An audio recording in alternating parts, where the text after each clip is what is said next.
If you're an NFL fan with a pulse, your heart sank a bit on Thursday as you read about Deshaun Watson going down for the remainder of the season with a torn ACL. Every injury is bad, of course, but Watson may very well have been the most pleasant surprise of an often dour 2017 season.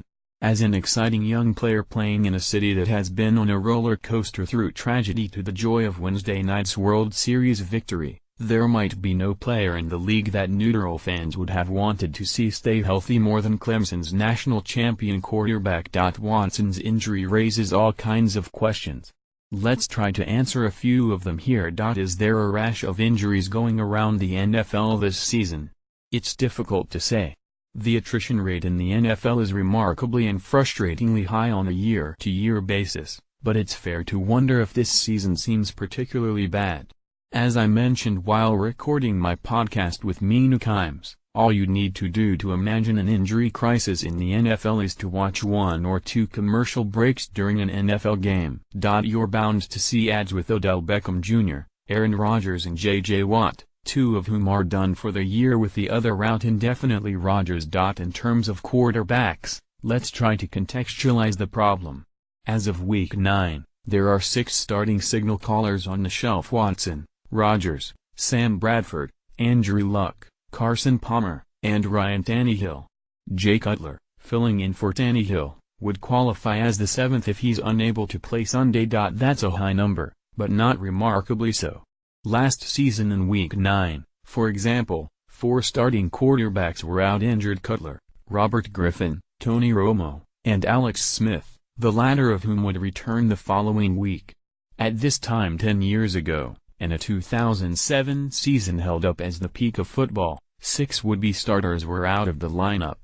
A 1988 Washington Post article complaining about the lack of available quarterbacks noted how 18 passers had gone down with injuries by the end of Week 6, although some of them were not starters. Other passers such as Derek Carr and Marcus Mariota have missed shorter periods of time, so let's ask the question a different way. Have we seen more quarterbacks playing meaningful minutes through the end of Week 8 than in a typical year?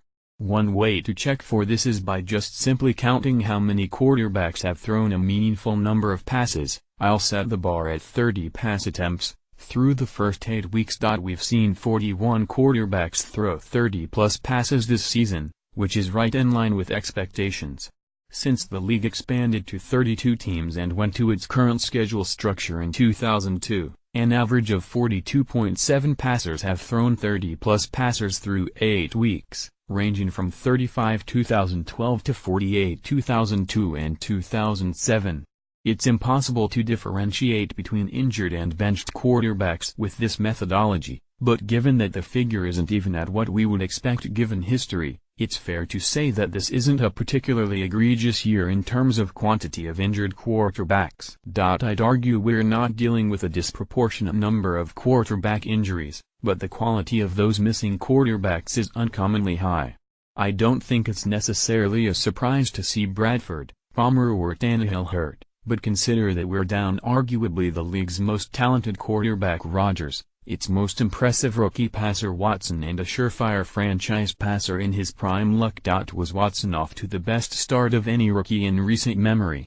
After coming in off the bench against the Jaguars in Week 1 and struggling through a dreadful Thursday night game, admittedly one he won for the Texans with an excellent individual effort on a 49-yard TD scramble, against the Bengals in his first NFL start, Watson was as good as any quarterback in football. After 8 weeks, Watson led the league in total QBR, which includes his exploits as a runner. His 81.9 mark was 7.9 points better than that of Dak Prescott. Strictly as a passer, Watson was 5th in passer rating and 7th in the league in any/A, but even that sells him short. He had drawn 8 pass interference calls for a league-leading 173 yards of hidden offense. Watson had thrown 8 interceptions, but most of them had come in irrelevant or hopeless situations, as 5 of them changed Houston's win expectancy by 2.4% or less. Watson threw 204 passes before suffering his knee injury in practice on Thursday. We have to adjust quarterback stats for the era in which they came, which Pro Football Reference does with its index statistics, as 100 represents error-adjusted league average. 98 quarterbacks have thrown 200 passes or more during their debut campaigns since the merger. Of those 98 passers, Watson posted the best touchdown percentage index 152, the fourth best yards per attempt index 124, and the ninth best adjusted yards per attempt index 113. The closest rookie quarterback Watson resembles is Mark Rypien, who was actually making his debut in 1988 after 2 seasons on injured reserve. Rypien started 6 games during his rookie campaign, and their era-adjusted stats are remarkably similar. Rypien was already 27 by the time he took over as a full-time starter and really spent only 5 years as a full-time number 1 quarterback, but he made it to 2 Pro Bowls and 1 Super Bowl MVP for his exploits in leading Washington to the Super Bowl in 1991. During those 5 years in D.C., Watson has shown similar ability in terms of creating big plays downfield, although he's far more effective as a runner. Watson's touchdown percentage would have regressed to the mean over a larger sample, but given how both he and the Texans' offense were improving week after week, it seems likely the rest of his game would have kept up. It's impossible to make a perfect comparison because of the smaller sample, but Watson's campaign is certainly in line with that of great recent rookies like Prescott, Matt Ryan, and Russell Wilson as among the best in football. Does this impact his long-term future? It's too early to say, but quarterbacks have been able to return from ACL tears without any notable drop-off in performance. This is the second time Watson has torn an ACL after doing so in college, but that was an injury to his left knee, while this injury is to his right knee. The promising news is that we haven't heard anything about damage beyond the ACL, which should decrease the complexity of Watson's rehab. Barring further news on the injury, it seems likely Watson will be ready to return in time for Week 1 next season. While fans might think about Robert Griffin as a worrisome comp for Watson, given that Griffin looked brilliant as a rookie before going down with a knee injury and failing to live up to his previous heights, there are more positive comparables for mobile quarterbacks of the past, too. Randall Cunningham tore his ACL in 1991 and remained effective as both a passer and runner upon returning. Rich Gannon required an ACL repair after going down with a knee injury as a backup in 1988, and the future Raiders standout remained an effective scrambler, though he didn't see serious game time until 1990. Should the Texans keep Watson from running as frequently when he returns? I think Watson would be able to succeed without the threat of the readoption by virtue of his ability as a pure passer, but I also don't see any reason to dramatically change the offense in an attempt to keep Watson healthy. Watson's ACL tears have both come in practice. This most recent injury saw him go down without being touched. If he was getting injured as a scrambler in games, it might be a different story, but the Texans shouldn't need to put any restraints on Watson when he returns. How much of a drop-off is there from Watson to Tom Savage? Obviously, there's an enormous difference between Watson and the quarterback he took over for after a dismal Week 1. Savage has yet to show any sign that he's likely to become a competent NFL quarterback.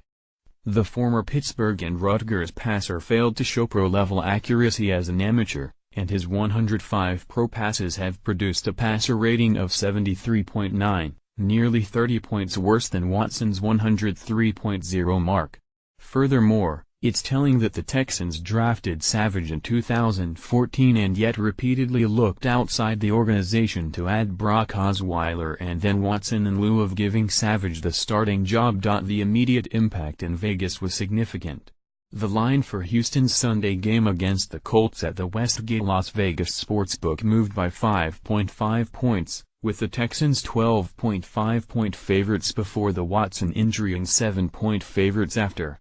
Houston was 40-1 to win their first championship before the Watson injury, but they were dropped to 100-1 once news broke. Should the Texans sign another quarterback?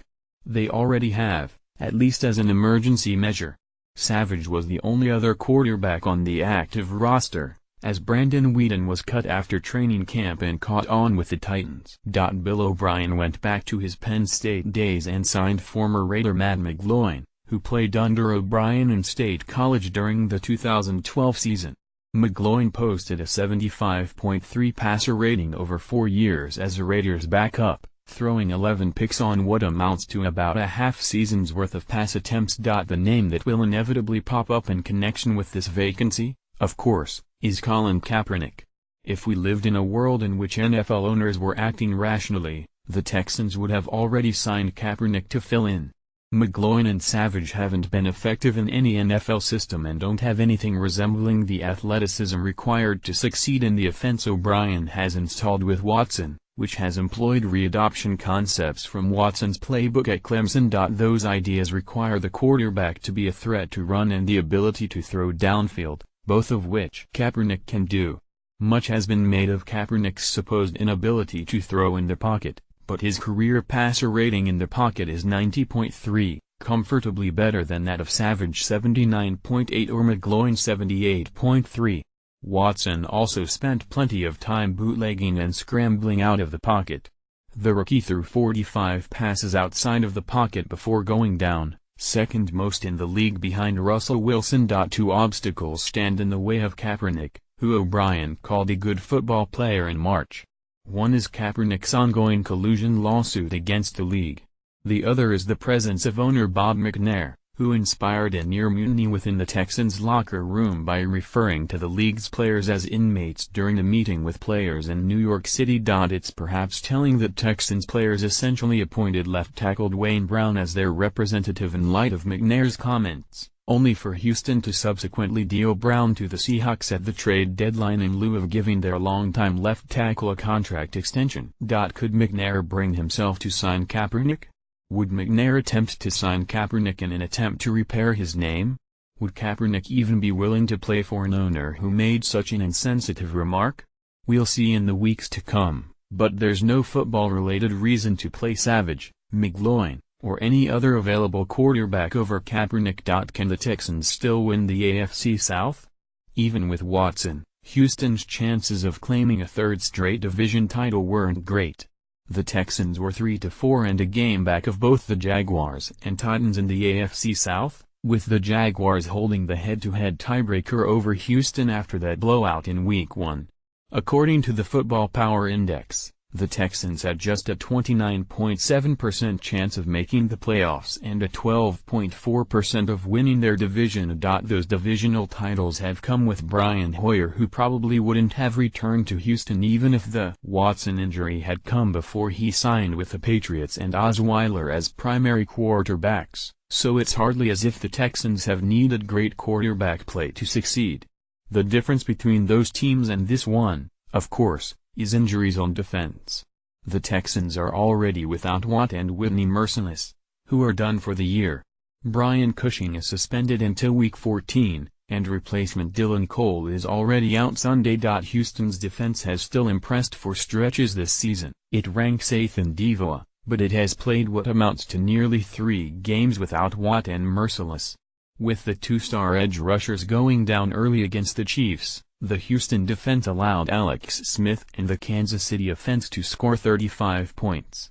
The Texans then held the lowly Browns to 14 points, but the Seahawks exploded for 34 more points on offense in their classic win over Houston on Sunday. O'Brien will likely slow down the pace with Savage in the lineup, hoping to win by running the ball and playing sound defense with the guys he has left. Anything is possible, but the Texans have lost 2 of their best players over the past week with Brown and Watson no longer in the lineup, which will dramatically impact their running game. Unless their defense takes a big leap forward from what we've seen against non-Browns competition, it's hard to find a path in which the Texans compete for the division title. Who does the Watson injury help? Obviously, while nobody wants to see a star quarterback get injured, Watson's absence could turn the AFC South into a battle between the Jaguars and Titans. The other team in line to benefit from a Watson injury is the Browns, which acquired Houston's 2018 first-round pick in the trade that netted the Browns Watson in the first place. Cleveland also holds Houston's second-round pick as part of the Osweiler salary dump. Those picks looked likely to come toward the second half of the first round, but with Savage replacing Watson, the Browns could luck their way into another top 10 pick.